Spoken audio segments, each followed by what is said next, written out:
Welcome to the Real News Network. I'm Jessel Noor in Baltimore. In breaking news, Argentina has sued the United States in the World Court, alleging a U.S. court violated Argentina's sovereignty for ruling it must pay so-called bondholders who refused to sign on to the country's debt restructuring after its 2001 economic collapse. Argentina defaulted on its debt last week. The U.S. must first agree to follow the court's ruling or the case will not proceed.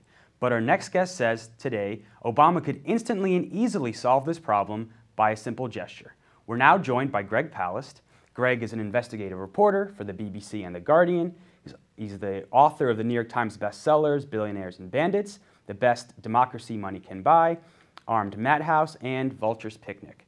Thank you so much for joining us again, Greg. Glad to be with you. So, Greg, help us sort through this crazy situation where you have Argentina wanting to pay off its debt holders that agreed to the debt restructuring, but a New York judge has blocked this from happening. And now Argentina is going to the World Court, saying it's not going to get pushed around by the U.S. courts and by one particular bondholder by the name of Singer. Tell us a little bit about who he is and how we got into this mess. Okay, for the BBC and Guardian, I've been hunting this guy, Paul Singer, known as the Vulture, all over the planet.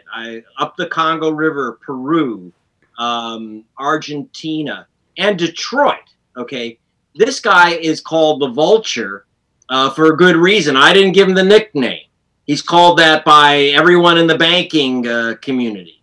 What he does is he finds old debts that were considered long settled by nations that were in the Civil War, like the Congo or Argentina, or in the case of the U.S. auto industry.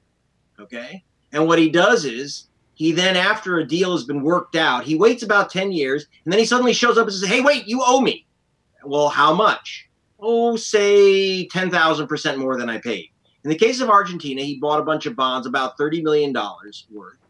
Argentina, listening to bad advice from the IMF years ago, went bankrupt 15 years ago. Since then, they've done well. They had to work out on the agreement. Actually, almost all their bondholders are being paid very nicely. They pay every month. In fact, Argentina just dropped $500 million into a New York bank and said, pay off the people we owe.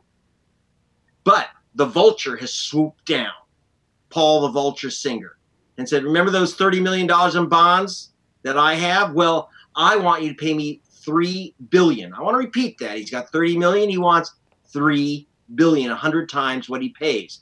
Now, normally this would be laughed out of any court. In fact, in Britain, after I ran a report on him, he was barred. Paul Singer, the Vulture, was barred by British courts from using the courts anywhere in the Commonwealth around the planet. But he bounced back into U.S. courts, where he's generally laughed out of these courts.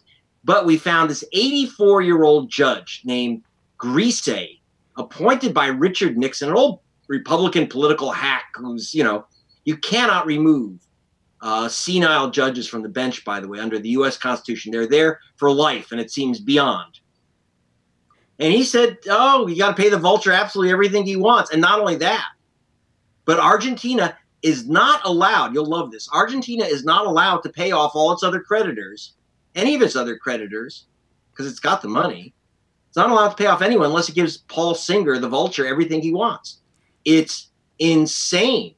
And the Obama administration, the U.S. State Department, and Hillary Clinton was Secretary of State, wrote the judge and said, this is madness.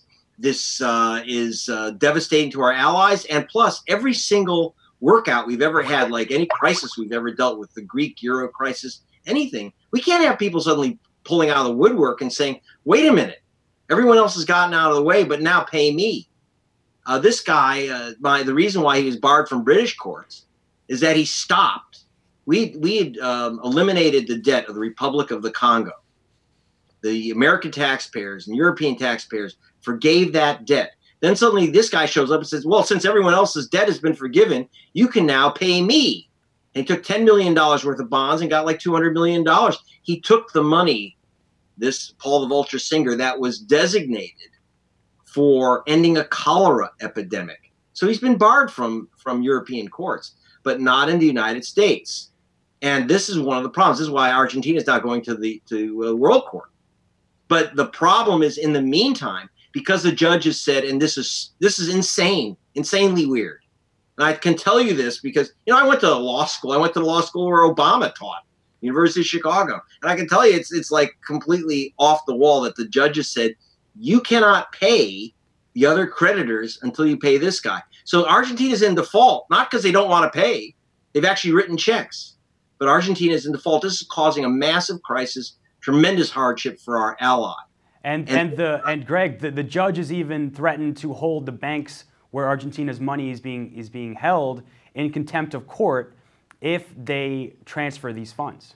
I mean, the one good thing about the judge is that he's threatened to throw a bunch of American bankers in jail, and for the wrong reason. All they are doing is they took money from Argentina to pay off the various banks and bondholders who hold Argentine bonds. But unless you pay this guy his pound of flesh or his ton of flesh, they're not allowed to actually pay anyone, and so the bankers can actually go to jail for making a payment on a debt. It's like one of the most upside down, insano stories. The problem is, while the Obama administration and the State Department has said this is madness from a legal standpoint, from a foreign policy standpoint, from just plain fairness, it's mad, and has asked the judge to change his position. But the thing is, Obama has the power under the separation of powers clause of the U.S. Constitution. He's a constitutional lawyer, and he knows this. He can actually stop the case dead cold. All the president has to do under the U.S. Constitution, and it's been done many, many times over the years, say this particular case interferes with my conduct of foreign policy. This is a national security matter, and it's getting serious. The nation of Argentina has now done a massive currency swap with China. They are realigning their alliances to Venezuela, to China, to Russia. So it's actually having massive foreign policy implications for the USA. This is where the president needs to step in and say, no, this game's up, gentlemen. And weirdly, George Bush did this to stop this same Vulture from seizing U.S. assets of the Congo. Now, the thing is, I should say that Paul the Vulture Singer is the #1 billionaire donor to the Republican Party in New York, the #1 donor to the Republican Party in New York. He is considered by everyone the most influential donor. When he gives money, others follow. He's chairman of something called Restore Our Future, which has Billy Koch in it, Koch brother money. It has just a whole pack of billionaires. Singer runs that and tells the other billionaires where to put their money. He's fearsome and he's fearless. And if you want to know why Obama hasn't sent a note to the court saying, shut Singer down, it's that the guy has billions and is not afraid to spend it running vicious attack ads. This is his specialty. And so now the U.S. is facing Argentina in the World Court if they agree to abide by the court's decision. Do you think, how likely do you think this case is that it will proceed? Well, it might proceed in the World Court, but that's not going to stop Singer from attempting to attach assets in the USA. Remember, Argentina's paid the money. They just paid $500 million into an account at the Bank of New York. Singer's going to try to seize that because the U.S. tends to tell the World Court to go fly, as we well know. And this judge may say, I don't care what the World Court says. They're not, they don't have any power over me. If the president absolutely wants to make a difference here, the president can send me a note. 30 years ago, this same judge was told, do not ignore a foreign policy, separation of powers foreign policy notice from the president. But the president has to be explicit. The president has to say, drop the case. It interferes with my conduct of foreign policy. That's it, boy. And it's done. But Obama's been, I can't say one shouldn't be afraid of Singer. In fact, Singer's goons called my bosses at BBC Television in London saying that they're keeping a file on me. And, to watch out if they're going to run any story about Singer by me. And, BBC said, Well, we'll run the story, but we'll run the file too. He never produced the file. But, you know, so in other words, threats, intimidation, planted stories, all this crap, that's his specialty. He's not called the Vulture for his work with the Red Cross. Greg Palast, thank you so much for joining us. You're very welcome. You can follow us at The Real News on Twitter. Tweet me questions and comments at Jessel Noor. Thank you so much for joining us.